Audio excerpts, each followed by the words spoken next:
हालात चल रहे हैं उसके ऊपर काफ़ी लंबी चर्चा हुई। जो चुनाव हैं उसके क्या गणित हैं, कैसे क्या स्ट्रैटेजी बननी चाहिए, उसके ऊपर काफ़ी चर्चा हुई। तो हम सब लोग मिलके जस्टिस साहब को जिताने के लिए पूरी भरसक प्रयत्न करेंगे। और मैं उम्मीद करता हूँ कि ये चुनाव, चूँकि ये सीक्रेट बैलेट होता है, इसमें विप नहीं चलता है, तो सीक्रेट बैलेट में इसीलिए इसको सीक्रेट बैलेट रखा गया है। नहीं तो संसद के अंदर जो भी प्रस्ताव आते हैं, जो भी वोटिंग होती है, उसमें विप चलता है, इसमें विप नहीं चलता है। तो मैं सभी पार्टियों से बोलूँगा कि जस्टिस रेड्डी का एक बहुत इम्प्रेसिव उनका करियर रहा है एज जज, जब उन्होंने देश के हक में, न्याय के हक में बहुत बड़े बड़े निडरता के साथ फैसले दिए हैं।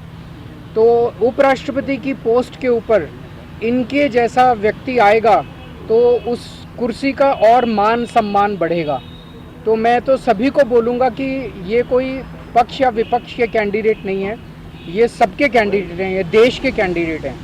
तो सभी पार्टियां, दूसरी पार्टियों के लोग भी देश हित में, उनकी पार्टी हाईकमांड जो मर्जी बोले, अपनी पार्टी हाईकमांड की बात नहीं माननी, देश हित में वोट दें और सब लोग मिलके जस्टिस साहब को जिताएं, ताकि हमें एक अच्छे व्यक्ति के रूप में, निष्पक्ष व्यक्ति के रूप में उपराष्ट्रपति मिल सकें। मैं इनको शुभकामनाएं देता हूं और उम्मीद करता हूं कि 9 तारीख को मैं इन्हें बधाई भी दूंगा। बहुत बहुत शुक्रिया। Thank you. Thank you, you all also members of the fourth estate.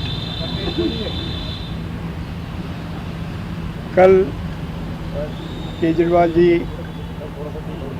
उनके नुमाइंदे को मीटिंग में भेजे थे, संजय सिंह साहब को।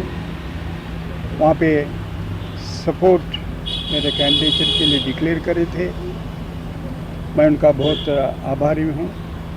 I have come here to express my gratitude for his graciousness to support my candidature. अभी केजरीवाल जी जो बताए थे, यही बात मैं 2 दिन से बात कर रहा हूँ कि मैं कोई पॉलिटिकल पार्टी का आदमी नहीं हूँ, कोई पॉलिटिकल पार्टी में मैं सदस्य नहीं हूँ। और उपराष्ट्रपति की जो ऑफिस है वो पॉलिटिकल ऑफिस नहीं है, काफ़ी लोगों को गलत फहमी है। It's a high constitutional office which is required to be independent and autonomous, impartial, which are the qualities of a judge. And that's the reason why I have accepted the request made by some of friends and ably supported, endorsed by a veteran leader like Sri Arvind Kejriwal ji. I have come here to express my gratitude as he extended his solidarity and provoked all of us to think afresh as to what is happening in this country and what are the challenges ahead which we will require to face. I am going to be one among them of the concerned citizens of this country, not associated with any political party.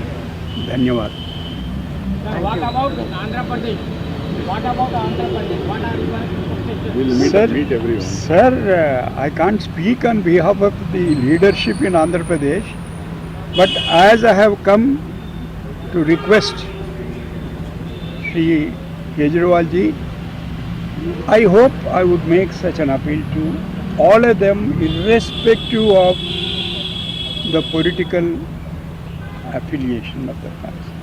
मैं समझता हूँ कि justice साहब आंध्र प्रदेश के हैं, तेलुगु हैं, और ये आंध्र प्रदेश और तेलंगाना के लोगों के लिए एक तेलुगु प्राइड का बहुत बड़ा मुद्दा है।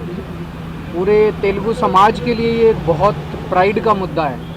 तो मैं समझता हूँ कि दोनों राज्यों से, आंध्र प्रदेश से भी और तेलंगाना से भी, वहाँ की जितनी पॉलिटिकल पार्टीज़ हैं, वो पार्टी से ऊपर उठ के देश के लिए और तेलुगु प्राइड के लिए वोट देंगे। अरविंद जी, नंबर गेम को किस तरीके से आप करना चाहेंगे, क्योंकि नंबर अभी 9 तारीख का इंतजार कीजिए। రోజు మాట్లాడుతూనే ఉన్నా కదా